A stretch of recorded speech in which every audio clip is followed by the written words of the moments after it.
Bonjour et bienvenue sur ma chaîne YouTube. Ça fait hyper longtemps que j'ai pas tourné de vidéo. Là je suis super crevée parce que je viens de rentrer d'une journée entière où j'ai acheté des livres. Donc je me suis baladée un peu partout dans Paris, mais j'habite dans le 91. Donc du coup l'aller 1 heure, le retour 1 heure. Puis on est resté 5 heures sur Paris avec mon cousin, donc franchement c'était fatigant. Mais je sais pas, je me suis mis une déterre. J'étais dans ma chambre en me disant je vais dormir. Puis en fait j'ai envie de tourner cette vidéo parce que la semaine prochaine c'est mon anniversaire. C'est mon anniversaire le 4 mai les gars, je suis trop contente. C'est le 4 mai, je suis hyper contente.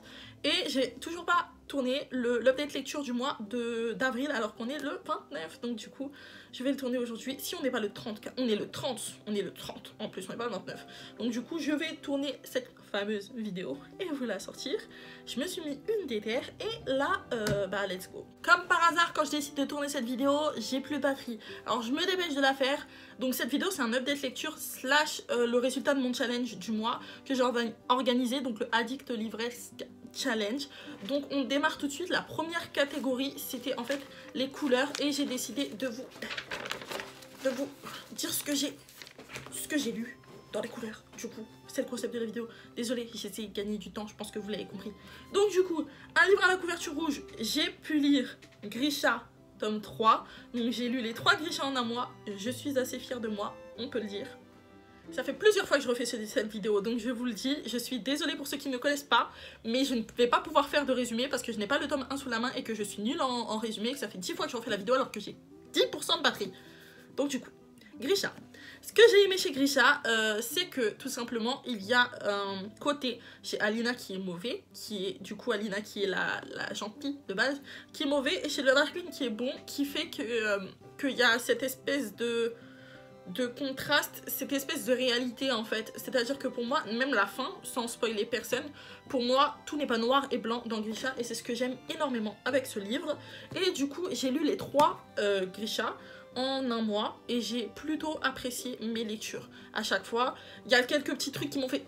Mais au final, dans l'écriture de Lake Bardugo, du coup, mais au final... je trouve qu'elle est très forte, qu'elle est hyper forte. Et c'est juste au début, j'ai trouvé que ça manquait de détails à certains moments qui me semblaient très importants pour la suite également, qui mettaient une intensité à l'histoire, et elle a manqué de détails à ces moments précis. Si vous voulez en débattre, n'hésitez pas à venir sur Instagram, c'est Addict de Livres tout simplement.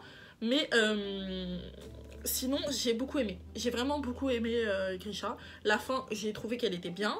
J'ai trouvé que mon personnage préféré, je pense que comme tout le monde, c'est Nikolai. Donc du coup franchement j'ai bien aimé, tout simplement, j'ai bien aimé, on va s'arrêter là. Deuxième catégorie, c'était livre à la couleur bleue, j'ai lu le tome 1 de Grisha, du coup. Troisième catégorie, livre à la couverture rose. Du coup, je n'ai pas lu de livre à la couverture rose, j'ai abusé, j'ai raté mon propre challenge, je suis désolée. Livre à la couverture jaune, alors jaune, pourquoi j'ai dit jaune, je sais pas pourquoi. Livre à la couverture jaune.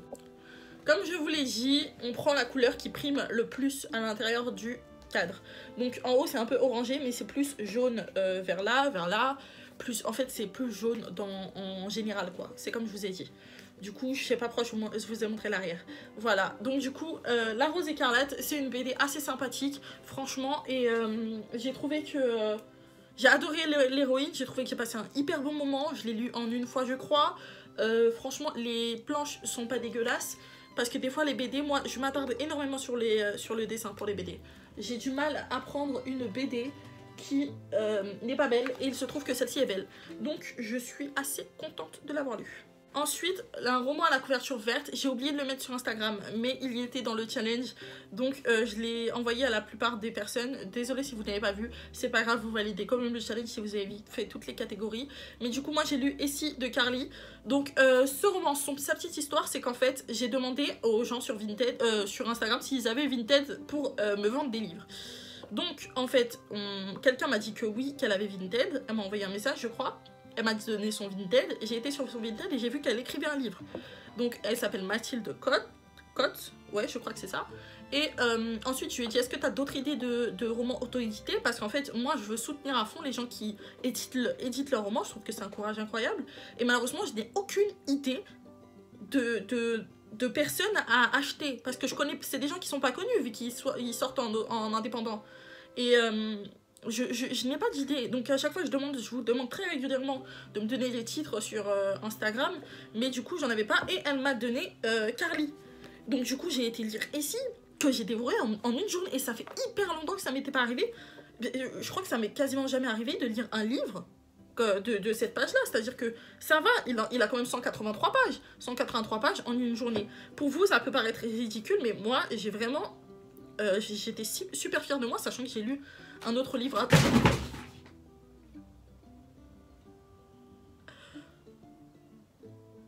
On va faire comme si c'était rien passé. On va faire comme si c'était rien passé. J'étais très fière de moi. Du coup, je vous dis, je vous lis quand même le résumé, maintenant que je l'ai.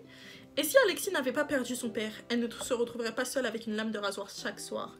Elle n'aurait pas déménagé, son frère ne serait sûrement pas parti à la guerre et elle n'aurait pas fait la connaissance d'Adil. Alexis vit une adolescence à laquelle beaucoup de jeunes peuvent s'identifier, oscillant entre une période de recherche identitaire et d'autodestruction. Alexis se scarifie pour oublier ce qui l'a fait souffrir. Parviendra-t-elle à se défaire de son mal-être? Adil, ce jeune homme mis sur son chemin, saura-t-il l'aider? Alors attention, c'est-à-dire que j'ai beaucoup aimé, mais c'est un truc où je me dis attention parce que ça peut pousser certaines personnes à aller vers ce genre de chemin-là, alors que ce genre de chemin-là est tout sauf une solution. Se scarifier, c'est tout sauf une solution. C'est pas ce qui va te rendre ta vie plus joyeuse, bien au contraire. Tu te fais du mal pour rien.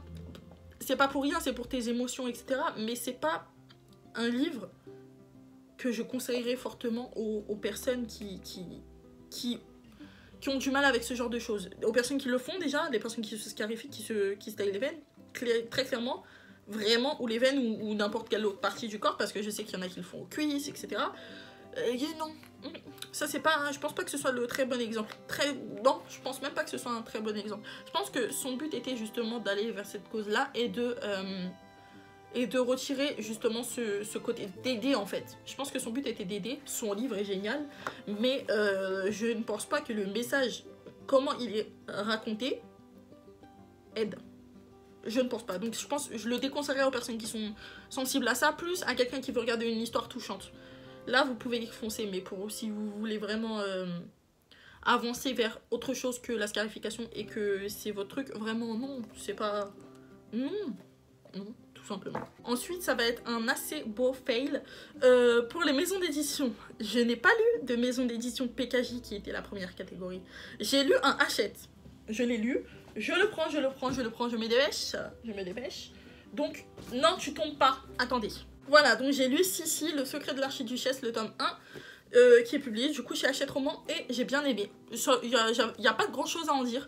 C'est du coup Sissi, donc Sissi l'impératrice, quand elle était plus jeune. Et en fait, c'est une histoire tout simplement d'une jeune fille de 10-11 ans, je pense. Franchement, c'est une 12 ans. Alors c'est un peu plus jeune, je pensais que c'était un peu plus jeune. Mais du coup, ouais, c'est une fille de 12 ans, en fait, on va suivre ses petites aventures comme ça dans la vie. Et dans sa vie de princesse de Bavière, du coup, et c'est assez sympathique. Il y a beaucoup j'ai oublié de vous préciser qu'il y a beaucoup de références historiques et j'ai apprécié de ouf parce qu'il faut savoir, encore une fois, si vous ne l'avez pas vu dans une autre vidéo, Sissi, je l'adore. Dans tout, je l'aime. Je l'aime, tout simplement. Cette époque-là, je la connais quasiment par cœur. En tout cas, son histoire à elle, personnelle, je la connais quasiment par cœur. Si c'est pas par cœur. J'ai vu beaucoup de reportages, etc. Mais vu que c'est pas le sujet de la vidéo, on va passer à autre chose. Du coup, pour les auteurs indépendants, j'ai lu Essie. Pour Bayard, j'ai pas lu. Pour Deux Saxus, j'ai pas lu. Pour Plume Blanche, je n'ai pas lu. Pour Flammarion, j'ai lu. Donc pour Flammarion, j'ai lu alors Marianne Fille du Roi, le tome 2, Un traître à Versailles. Et je vous en ai fait une chronique sur Instagram pour vous dire qu'il était super cool. Et je l'ai chroniqué très rapidement. Parce qu'en fait, je trouve ça que... En fait, ça ressemble beaucoup à Sissi, en fait. C'est une jeune fille qui est assez pimpante, qui est assez... En fait, elle est fraîche. Dans le sens... fraîche du terme. C'est un roman qui est très frais, très aéré, très sympa et qui fait pas mal à la tête. Et c'est comme Sissi.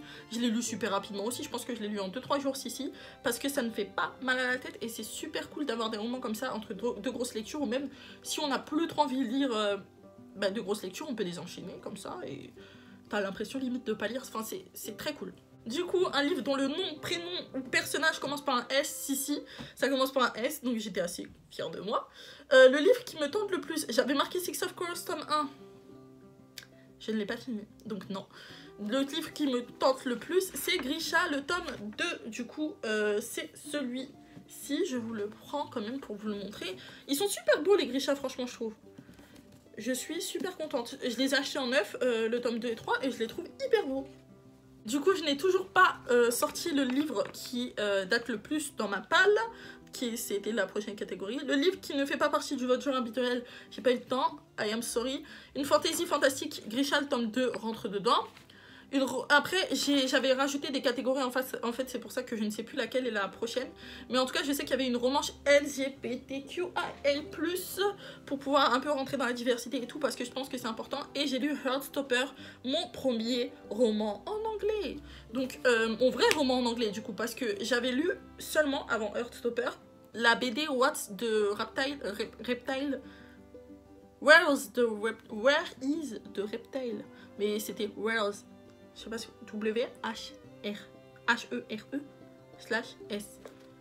Ça, c'est mon premier vrai roman. Et je suis assez fière de moi parce que j'ai sorti le téléphone. Sur toutes les pages, il y en a... Attends, je vous dis ça. Je vous dis combien il y en a. Exactement. Combien y en a-t-il exactement? Mais il y a beaucoup de choses à la fin de ce livre. Voilà. Voilà. Il y en a 263. Sur les 263 pages, j'ai dû sortir mon téléphone 6-7 fois grand maximum. Donc je suis hyper fière de moi parce que je ne pensais pas que mon niveau en anglais était comme ça. Au niveau de la compréhension, je pensais que je comprendrais rien du tout. Enfin, je savais en regardant parce que ça faisait un long moment en réalité que je n'avais pas regardé d'interviews de rappeurs et tout, de chanteurs et tout. Et je suis partie regarder par curiosité une interview en anglais, sous-titrée anglais. Et avant de mettre les sous-titres, j'ai regardé sans rien. Et je trouve que je comprenais quasiment tout ce que la personne disait. Et j'étais en mode, mais c'est bizarre. Et ensuite, j'ai sorti Heartstopper et j'ai compris que mon niveau en anglais n'était pas si terrible que ça. Loin de là. J'étais choquée. Et franchement, je suis hyper contente. Donc du coup, c'est deux personnes c'est deux mecs qui vont se mettre ensemble. Et c'est de Alice Oseman et on m'avait toujours conseillé. D'ailleurs, c'est Livrement Addict qui avait fait une vidéo là-dessus pour conseiller les Heartstopper pour commencer la lecture en anglais. Donc si vous voulez lire en anglais, commencez par du Alice Oseman. Elle fait aussi des romans que j'ai achetés et que je vous montrerai très certainement dans un prochain book haul. Mais du coup, c'est en noir et blanc à l'intérieur et c'est cool, honnêtement. C'est vraiment cool. Je conseillerais beaucoup. Il y a pas mal de textes à certaines pages, parce qu'on penserait là tout de suite qu'il n'y en a pas beaucoup. Mais je vais vous montrer des textes. Là, il y en a pas mal, mais il y a aussi des longs textes. Parce qu'à un moment donné, ils s'envoient des messages, en fait. Et je vais essayer de retrouver la page en question. Ils s'envoient des messages et il se trouve qu'ils parlent beaucoup, les jeunes hommes. Donc du coup, franchement, je suis assez fière de moi, tout simplement. J'arrête de me vanter. Mais je conseille à tout le monde Heartstopper. Il est super cool, il est super frais. Pareil, c'est dans un lycée. Je kiffe, j'ai kiffé. Il y avait une catégorie avec un personnage de couleur et je n'ai pas lu. Je suis désolée. Donc voilà, c'est tout pour cette vidéo. J'ai fini. Du coup, voici tous les romans que j'ai lus ce mois-ci. Je crois que je n'en ai oublié aucun. Oui, c'est bon. Donc, n'hésitez pas à liker cette vidéo et à vous abonner à ma chaîne YouTube. Je vous fais de gros bisous et à la prochaine. Du coup, pour les prochaines vidéos, j'allais stopper, mais du coup, pour les prochaines vidéos, je pense que je vais poster une fois toutes les 2 semaines ou une fois toutes les semaines, je ne sais pas encore. Parce que il se trouve que la semaine prochaine, comme je vous ai dit, c'est mon anniversaire. Donc, je pense que pendant une semaine déjà, je ne vais pas poster. Donc, attendez-vous à ce que la prochaine vidéo soit la semaine d'après.